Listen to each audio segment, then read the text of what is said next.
오늘 새벽 기도회 교과 연구 시간에 참여하신 모든 성도님들을 주님의 이름으로 환영합니다. 이제 어느덧 2기의 이과 교과 공부 마지막 시간이 되었습니다.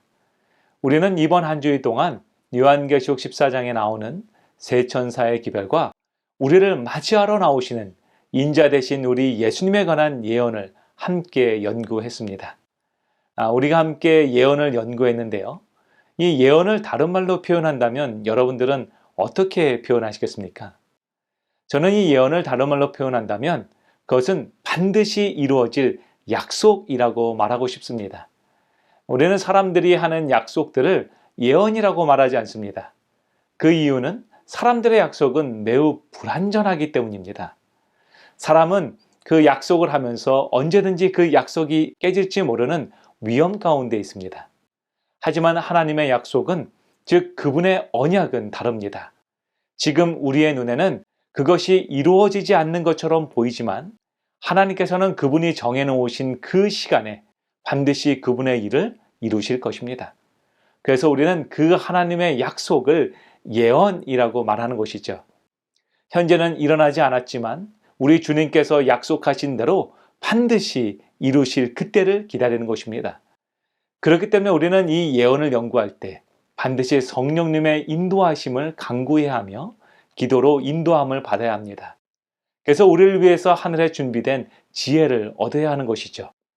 청년에게 보내는 기별 252페이지는 우리에게 말하고 있습니다. 기도와 신앙은 밀접히 관련된 것으로 이 둘을 함께 연구할 필요가 있다. 믿음으로 하는 기도 가운데에는 하늘로부터 오는 학문이 있다. 인생의 활동에 성공하려고 하는 사람은 누구나 이 학문을 이해하여야 한다. 기도는 우리에게 많은 배움을 알려다 주는 것입니다. 여러분, 우리가 이 시간 다시금 하나님의 약속의 말씀들을 연구할 때 하늘로부터 얻는 지혜의 충만함을 얻게 되길 소망합니다. 우리와 함께 기도로서 금요일 교과 연구를 시작하겠습니다. 사랑과 은혜가 충만하신 아버지 하나님, 오늘 주님의 성령님을 우리의 마음에 부어주셔서 하나님의 말씀을 읽으며 그 말씀의 뜻을 이해하려고 노력할 때에 우리가 그 말씀의 온전하신 뜻을 이해하게 도와주시옵소서. 이 시간 함께 기도드리는 모든 성도들의 심령마다 함께하여 주셔서 각각의 생애를 인도하여 주시고 그 생애 가운데 발견되어지는 하나님의 넘치는 은혜를 발견케 축복하여 주시옵소서. 이 모든 말씀 예수님의 이름으로 간절히 기도드리옵나이다. 아멘. 저희는 이번 이과 교과 공부를 통해서 요한계시록 14장 14절로 20절의 말씀을 함께 묵상하며 하나님의 마지막 수확의 날에 그 결정의 순간에 우리가 해야 될 선택에 관해서 함께 연구했습니다. 요한은 요한계시록 14장을 통해서 반복하면서 다 이거 거둘 때가 이르렀다라고 이야기하였습니다. 고대 그리스도인들은 시간을 두 개의 헬라어로 표현했다고 합니다. 하나는 크로노스이고 다른 하나는 카이로스였습니다. 이 크로노스의 시간은 누구에게나 공평하게 흘러가는 객관적인 시간을 말합니다. 그래서 매일 1분 1초 이렇게 지나가는 시간 속에 우리가 살아가고 있다는 것을 말하는 것이죠. 그리고 또 다른 표현인 카이로스는요, 단순히 흘러가는 것이 아니라 주관적으로 우리가 느끼게 되는 그러한 시간을 의미합니다. 이것은 어떤 사건이 일어나는 때나 그 기회를 나타내는 것으로서 창조주 하나님과의 구속의 계획과 매우 깊은 연관이 있습니다. 그래서 우리는 매일같이 지나가는 이 하루하루라는 이 크로노스의 시간 속에서 우리를 위해서 하나님께서 정해주신 그 재림의 때, 즉 카이로스를 사모하며 살아가는 것입니다. 전도서 3장 1절에서 솔로몬은 우리에게 하나님의 시간에 관해서 이렇게 말합니다. 범사가 기한이 있고 모든 목적이 이룰 때가 있나니. 사실 솔로몬은 전도서를 통해서 인생의 허무함에 관해서 이야기했습니다. 그는 전도서 2장 22절과 23절에서 이렇게 표현했습니다. 사람이 해 아래서 수고하는 모든 수고와 마음에 쓰는 것으로 소득이 무엇이랴. 일평생에 근심하며 수고하는 것이 슬픔뿐이라. 이 성경절을 우리말 성경은 또한 이렇게 표현하고 있습니다. 사람이 세상에서 온갖 수고를 마다하지 않고 속썩이지만 무슨 보람이 있단 말인가? 평생에 그가 하는 일이 괴로움과 슬픔뿐이고 밤에도 그의 마음이 편히 쉬지 못하니 이 수고 또한 헛된 일이다. 우리가 정말로 속이 썩어가면서 고민하고 수고했던 일들, 그래서 밤에도 마음 편히 쉬지 못했던 그러한 순간들에 관해서 솔로몬은 그것은 모두 다 헛된 것이라고 말하고 있습니다. 사실 솔로몬은 자신이 원하는 대로 그 인생을 살아본 사람입니다. 그는 태어나면서부터 우리가 흔히 말하는 금수저로서 태어났습니다. 아버지인 다윗은 왕이 되고 나라를 통일하기 위해서 수고하고 고통스러운 생애를 살았지만 솔로몬은 이 모든 것들이 다 이루어진 상태로 왕위를 물려받게 됩니다. 더군다나 하나님의 축복으로 인해서 세상에서 가장 값진 지혜까지 그는 선물 받았습니다. 그래서 그가 사는 동안에 얼마나 큰 축복이 이스라엘에 있었는지 모릅니다. 솔로몬은 성경에 등장하는 그 어떤 사람보다도 더 화려한 생애를 살았던 것이죠. 이처럼 화려한 인생을 살았던 솔로몬이 이제 그 인생의 화려한 시간이 다 지나가고 그의 나무에서 모든 나뭇잎이 저물어가는 그 시점에 전도서를 기록합니다. 솔로몬은 전도서를 통해서 헛된 세상에는 세 가지가 없다라고 표현했습니다. 여러분, 그것은 무엇일까요? 첫째는 만족이고, 둘째는 새 것이며, 마지막 세 번째는 기억됨이 없다라고 말했습니다. 그런데 솔로몬은 전도서를 단지 헛되다라는 것으로 마무리하지 않았습니다. 우리가 전도서 2장을 보다 자세히 한번 읽어보면 그는 23절에서 이렇게 말합니다. 일평생에 근심하며 수고하는 것이 슬픔뿐이라 그 마음이 밤에도 쉬지 못하니 이것도 헛되도다. 그런데 솔로몬은 계속해서 24절에서 이러한 말을 합니다. 사람이 먹고 마시고 수고하는 가운데서 심령으로 낙을 누리게 하는 것보다 나은 것이 없나니 내가 이것도 본즉 하나님의 손에서 나는 것이라. 솔로몬은 청년의 때에는 화려한 삶을 꿈꾸며 살았습니다. 그리고 장년이 되어서는 보다 안정적인 생애를 살려고 노력했습니다. 하지만 노년이 되어서 그가 깨달은 것은 하나님이 없는 인생은 허무함밖에 남지 않는다는 것이었습니다. 여러분, 이것이 솔로몬이 전도서를 기록한 목적입니다. 그는 인생의 허무함을 솔직하게 고백하며 하나님 앞에 겸허하게 자신을 굴복시킵니다. 그리고 그는 화려한 꽃이 아닌 하나님은 그 꽃이 다 지고 난 후 열매를 더 가치 있게 보신다는 그 사실을 발견한 것입니다. 여러분, 우리는 꽃을 피우기 위해서 사는 화려한 삶이 아니라 비록 고난과 어려움이 있지만 열매를 맺기 위해서 사는 생애를 살아야 합니다. 우리가 화려한 꽃에만 집중을 한다면 우리는 우리의 믿음 가운데서 결국 실망을 하게 될 것입니다. 하지만 우리가 기억해야 할 것은 화려한 꽃이 다 지고 나서 나무가 비바람을 견뎌낸 이후에야 비로소 그 열매가 맺히기 시작한다는 것입니다.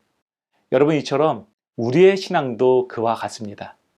하나님께서는 우리에게 그 꽃의 화려함이 아닌 주님을 닮은 그 열매로 우리를 아신다라고 말씀하셨습니다.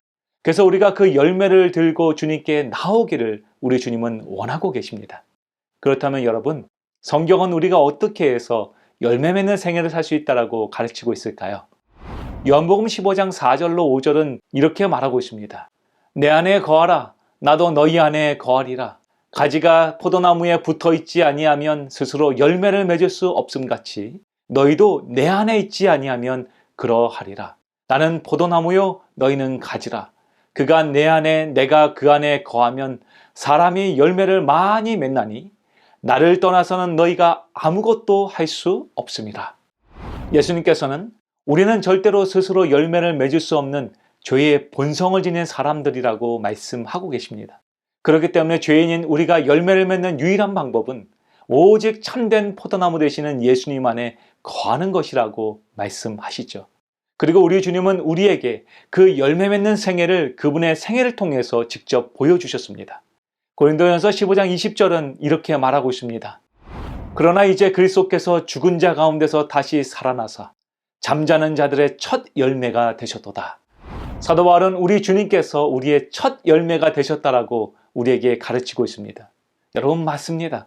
우리 주님은 우리를 위한 첫 번째 열매가 되셨습니다. 그분은 화려한 꽃으로 남지 않으시고 우리를 위하여 고난을 받으사 십자가에서 죽으시며 사흘 후에 부활하시며 우리의 첫 열매가 되셨습니다. 그리고 이제 우리에게 그분을 따르는 우리가 주님을 닮은 의의 열매를 맺으라고 명령하고 계십니다. 하지만 우리가 자꾸만 하나님의 의의 열매가 아닌 우리의 죄의 본성을 따르는 죄의 열매를 맺게 되는 이유는 무엇일까요? 그 이유는 우리가 우리 안에 하나님의 씨, 즉 복음을 두고 있지 않기 때문입니다. 요한일서 3장 9절은 우리에게 말하고 있습니다. 하나님께로부터 난 자마다 죄를 짓지 아니하나니 이는 하나님의 씨가 그 속에 거함이요 그도 범죄하지 못하는 것은 하나님께로부터 났음이라. 하나님의 씨, 곧 생명의 복음이 그 마음 가운데 거하는 생애는 그 마음에 죄를 두기 싫어하는 생애입니다. 그 눈과 마음에 하나님을 모시기 위해서 세상을 닮지 않는 생애인 것이죠. 그러나 여러분, 오늘 우리는 어떻습니까? 여러분들은 지난 일주일의 생애 동안 과연 무엇을 여러분의 마음에 두시며 눈에 담으시며 지내셨습니까? 우리가 우리 자신을 돌아보게 되기를 소망합니다. 각시대 대쟁투 555페이지는 우리에게 이렇게 권면합니다. 지적, 영적인 면 모두에서 바라봄으로 변화하게 된다는 것은 하나의 법칙이다. 사람의 마음은 숙고하도록 허락된 사물에 점차적으로 적응된다. 그러므로 마음은 습관적으로 사랑하고 존경하는 것에 동화된다. 사람은 자신이 정한 순결과 양선과 진실의 표준 이상으로 향상할 수 없다. 만일 자아를 자신의 최고의 이상으로 삼는다면 그는 그 자기 이상의 표준에 결코 도달할 수 없다. 오히려 그는 점점 더 퇴보되어 갈 것이다. 그러나 하나님의 은혜만은 사람을 고상하게 하는 능력을 가지고 있다. 자기 자신만을 신뢰하면 그는 필연적으로 퇴보할 수밖에 없다. 지금 각시대 대쟁투는 우리에게 말합니다. 우리가 습관적으로 마음에 담으며 사랑하고 존경한 그것에 우리 스스로 동화되어 갈 것이라는 것입니다. 그래서 우리가 우리의 마음에 죄된 본성으로 가득한 우리 자신만을 두고 있다면, 우리 자신을 즐겁게 하는 것만을 담고 살아간다면 우리는 포도송이의 수확에 참여하는 그런 결과를 맞게 될 것입니다. 하지만 만약 우리가 우리의 마음에 하나님의 씨, 곧 그분의 은혜의 복음을 담고 살아간다면 우리는 주님께서 우리를 위해서 준비해 두신 의의 열매를 맺게 될 것입니다. 교과책 34페이지는 또한 우리에게 이렇게 권면합니다.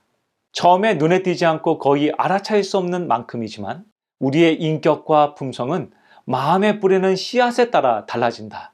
좋은 씨를 뿌리면 좋은 열매를 맺을 것이다. 이 세상에 악한 씨를 뿌리면 그대의 품성은 이 세상의 열매를 맺게 될 것이다. 우리가 하나님과 영적인 가치와 우선순위에 대한 무관심의 씨앗을 뿌린다면 우리는 냉담함, 영적 안일, 영적인 삶의 좌절이라는 무관심의 열매를 거두게 된다. 그렇게 언젠가 마지막 박해, 짐승의 표 등이 올 것을 알면서도 그때가 되면 이 모든 것들을 바르게 할 것이라고 생각하는 사람들은 매우 위험한 길을 선택하는 것이다. 하나님은 지금 바로 이 순간 우리를 부르셔서 우리의 삶을 그분께 바치라고 하신다. 우리가 성령에 반응하는 것을 지체할수록 그 영혼은 하나님의 세미한 음성에 점점 더 완고해지며 악한 자의 거짓말에 더 쉽게 넘어가고 그것을 믿게 될 것이다. 오늘 여러분들은 어떠한 씨를 뿌리는 생애를 살고 계십니까? 이제 봄이 되어서 우리는 밭에 아름다운 열매 맺는 각종 채소와 과일을 심을 것입니다. 그러나 여러분들이 뿌린 씨앗들이 열매를 맺지 않는다면 과연 여러분들은 어떻게 하시겠습니까? 아마도 그 생명을 모두 뽑아서 버릴 것입니다. 오늘 우리 주님은 우리가 열매 맺는 생애를 선택하기를 원하십니다. 십자가에 죽으신 주님의 품성을 닮은 의의 열매가 우리의 생애 가운데 맺히기를 우리 주님은 원하고 계십니다. 그렇다면 여러분, 우리가 열매 맺는 생애를 살기 위해 오늘 우리가 해야 하는 것이 있다면 그것은 무엇일까요? 정로의 계단은 우리에게 이렇게 권면하고 있습니다. 우리가 그분을 많이 생각함으로 우리의 이기적 욕망은 있게 된다. 하나님께 대한 사랑이 모든 행동을 인도한다. 우리가 하나님의 사랑을 느낀다면 그분께 순종하기 위하여 어떻게 해야 최소한의 노력만 할 수 있는지 묻지 않을 것이다. 우리가 그리스도께 모든 걸 바치는 것이 너무 큰 희생이라고 생각하는가? 우리는 그리스도께서 나를 위해 무엇을 주셨는가라는 질문을 해보아야 한다. 하나님의 아들은 우리를 구속하기 위하여 모든 것, 곧 생명과 사랑과 고난을 주셨다. 그처럼 큰 사랑을 받을 만한 가치도 없는 우리가 하나님으로부터 우리의 마음을 돌이킬 수 있겠는가? 사랑하는 성도 여러분이시여, 우리는 우리의 주님을 더 깊이 생각하고 그분을 더욱 많이 바라보아야 합니다. 그래서 우리의 마음에 주님을 담고 주님을 더욱 닮아가야 합니다. 그렇게 할 때에 요한이 인자 되신 주님을 그분의 보좌 앞에서 바라보게 된 것처럼 그 수확의 날에 우리도 추수하러 나오시는 인자 되신 우리 주님을 만나게 될 것입니다. 인자 되신 우리 주님께서는 우리의 열매를 거두기 위하여 그분의 예리한 낯을 들고 나아오실 것입니다. 우리 사랑하는 미주교회 모든 성도 여러분이시여, 그 추수의 시간, 결정의 순간에 우리 모두가 땅의 곡식의 추수의 자리에 참여하게 되기를 소망합니다. 그러기 위하여 오늘 주님을 더욱 깊이 바라보십시오. 그리고 여러분의 마음에 주님을 더욱 많이 담으십시오. 그래서 주님을 닮은 의의 열매를 많이 맺으시길 소망합니다. 하나님께서는 오늘 여러분들을 그 은혜의 자리로 초청하십니다. 우리 다 함께 기도하겠습니다. 사랑과 은혜가 충만하신 아버지 하나님이시여, 오늘 저희 모두를 하나님의 그 은혜의 추수자리로 인도하여 주시니 감사합니다. 아버지 하나님이시여, 오늘 우리의 마음 가운데 주의 성령을 부어주셔서 하나님께서 우리에게 주시고자 하시는 하늘의 축복과 그리고 성령의 열매를 맺는 생애 살 수 있도록 인도하여 주시옵소서. 아버지, 주님을 우리의 마음에 많이 담기 원합니다. 그래서 우리의 생애가 주님을 닮아가기를 소망합니다. 아버지, 이 안식일도 우리가 다시 한번 주의 말씀을 묵상하며 예배드릴 때에 주님을 더욱 닮아가며 주님께서 우리에게 주시고자 하는 아름다운 열매 맺는 생애 살 수 있도록 인도하여 주시옵소서. 그래서 우리 모두가 저 하늘을 소유하고 하늘의 백성됨을 사모하는 믿음의 자녀되게 인도하여 주시옵소서. 이 모든 말씀 예수님의 이름으로 간절히 기도드리옵나이다. 아멘.